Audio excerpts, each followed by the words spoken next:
तो आज मैंने देखी डायरेक्टर सार्थक दासगुप्ता और आलोक बत्रा की 200 हल्ला हो। सबसे पहले तो मैं ये कह दूं कि बहुत ही आपको झकझोरने वाली पिक्चर है और 2004 के नागपुर की एक सच्ची घटना पे आधारित ये फिल्म है। इस फिल्म की जो अच्छी बातें हैं उसमें सबसे ऊपर है इसके परफॉर्मेंसेस। यानी बहुत टाइम के बाद मैंने एक ऐसी फ़िल्म देखी जिसमें ऑब्वियसली मतलब अमोल पालेकर की मैं क्या कह सकता हूँ उनकी एक्टिंग के बारे में। जो भी जिसने भी 1970s का सिनेमा देखा है तो अक्सर लोग ऋषि कपूर को क्रेडिट देते हैं कि जो उस टाइम पे जो अमिताभ बच्चन का दौर था उसमें ऋषि कपूर जैसे एक एक्टर थे जिन्होंने अपनी रोमांटिक फ़िल्मों से थोड़ा बहुत लोहा लिया एक अलग ट्रेंड का। लेकिन उनसे भी बड़ा और जो मीडिया उतना रिकॉग्नाइज़ नहीं करता है, जो मिडिल क्लास और रियलिस्टिक और हल्का-फुल्का सिनेमा उस दौर में जहाँ हर फ़िल्म के एंड में कुत्ते तूने मेरे माँ-बाप को मारा था, मैं तुझे कुत्ता बनाऊँगा या तेरा खून पी जाऊँगा या उसका जूस बनाऊँगा, जो भी। ठीक है, वो जो अच्छी फ़िल्में थी वो ऐसी मस्ती कर रहा हूँ। मैं उसके अगेंस्ट जो दर्शकों के पास एक चॉइस थी वो बातों बातों में, रजनीगंधा, छोटी सी बात, ऐसी बड़ी बढ़िया फ़िल्मों से अमोल पालेकर सामने आए थे। तो उनकी एक्टिंग उनको बहुत टाइम के बाद एक अच्छे बड़े रोल में देखा, बहुत अच्छा लगा सिर्फ उनकी एक्टिंग देखने के लिए। इसके अलावा जैसे रिंकू राजगुरू हैं, सायराठ वाली एक्ट्रेस, उनकी एक्टिंग के बारे में क्या कह सकते हैं, अच्छी एक्ट्रेस हैं। इसके अलावा बाकी लोग भी और ख़ास तौर से बल्ली चौधरी के रोल में जो विलन है साहिल खट्टर, उनके लिए भी एक स्पेशल प्रेज़ बनता है। फ़िल्म में उनका जो अगर आप रोल हैं देखें तो वो मेन विलन वही हैं, ज़्यादा बड़ा उनका रोल नहीं है। उनके पास शायद जो स्क्रीन टाइम मिला है उनको, वो 20-25 मिनट या 30 मिनट के लिए हैं वो स्क्रीन पे। लेकिन जब जब वो आते हैं उनसे नफ़रत, डर, गुस्सा, हालाँकि इसका क्रेडिट जिस तरह से डायरेक्टर और स्क्रीन प्ले राइटर और सिनेमैटोग्राफर ने उनके आसपास के उस आतंक के वातावरण को बनाया है, लेकिन इसके बावजूद मतलब एक दुबला-पतला नॉर्मल सा गंजा दिखने वाला इंसान इतना भयानक हो सकता है।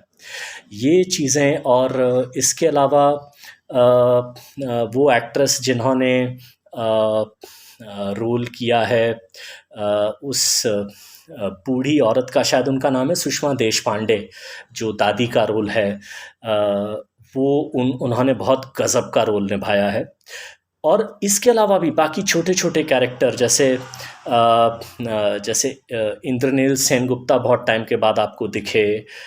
इसके अलावा जो एक मराठी एक्टर हैं, माफ़ कीजिए अचानक मैं उनका नाम भूल रहा हूँ, जिन्होंने एसआई सुरेश उपेंद्र लिमये, जिन्होंने एसआई सुरेश पाटिल का रोल किया है और ऐसा ही एक मिलता-जुलता रोल उन्होंने मधुर भंडारकर की भी एक फ़िल्म में किया था।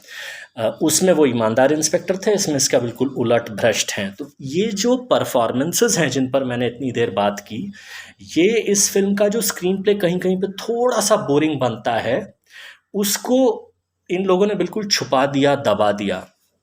कहानी एक ऐसी कहानी है जो मैंने जब मैं इस फिल्म को देखने बैठा, तब मुझे पता चला कि ये ऐसा कोई कैरेक्टर नागपुर में, जो कि आज से नहीं पिछले 40 साल से हिंदुस्तान के बड़े शहरों में से एक है, वहाँ पर ऐसा कुछ हो सकता था और वो 10 साल तक हुआ। और कैसे ये 200 औरतें यूनाइटेड होके, और ये सच्ची घटना है, कोर्ट में जाके इस आदमी को बहुत बुरी तरह से मारती हैं क्योंकि वही डेथ ये डिज़र्व करता था। जैसे अमोल पालेकर एक डायलॉग में इस फिल्म में बोलते हैं कि this is not a murder, this is an execution. तो ये एक मुझे लगा कि इस फ़िल्म का एक और अच्छा हिस्सा है। और एक बस, हालाँकि मेरी पर्सनल सोच ये है कि इस फ़िल्म में आपकी जात, मतलब जैसे कुछ हम दिखाते हैं थोड़ा कि दलितों के साथ अत्याचार वाली बातें, और वो काफ़ी हद तक ठीक भी हैं। लेकिन पर्सनली मैं कोई राजनीति पे एक्सपर्ट नहीं हूँ, लेकिन जितना भी मैं जानता हूँ, ऊंची जात वालों को भी इस मुल्क में कोई हर 300 मीटर पे फ्री देसी घी के पंडाल तो लगे हुए नहीं हैं, या हर 1.5 किलोमीटर पे जो ऊंची जात वाले हैं बेचारे, उनके लिए ससुराल तो खुले हुए नहीं हैं। मुझे लगता है कि इस मुल्क में जिसके हाथ में पावर है उसके हाथ में है, बाकी लोग आम तौर पर थोड़ा सफ़र और स्ट्रगल ही करते हैं, बट फिर भी मैं डायरेक्टर ने जो एक एक सच्चाई दिखाने की कोशिश की है उसकी बेइज्जती नहीं करूँगा।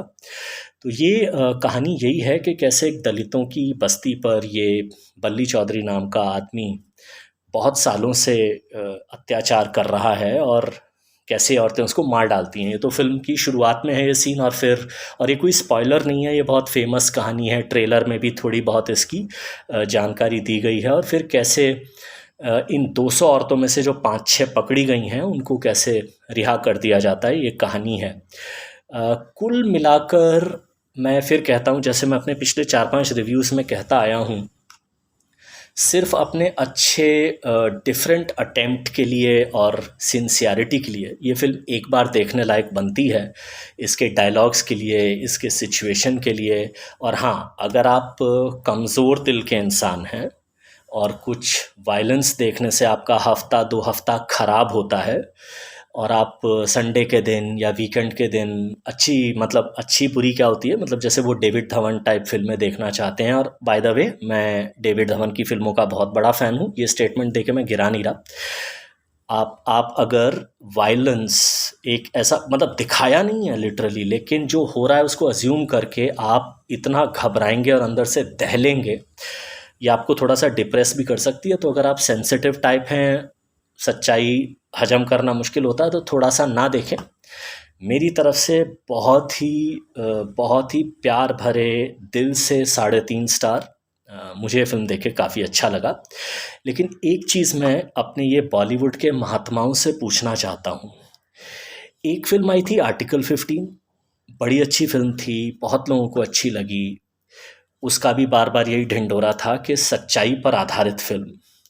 इस फ़िल्म का भी यही ढिंढोरा है कि सच्चाई पर आधारित फ़िल्म।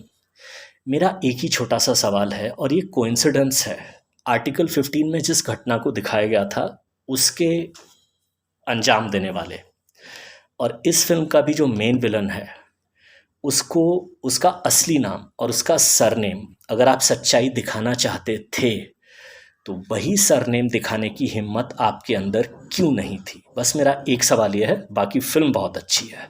Thank you.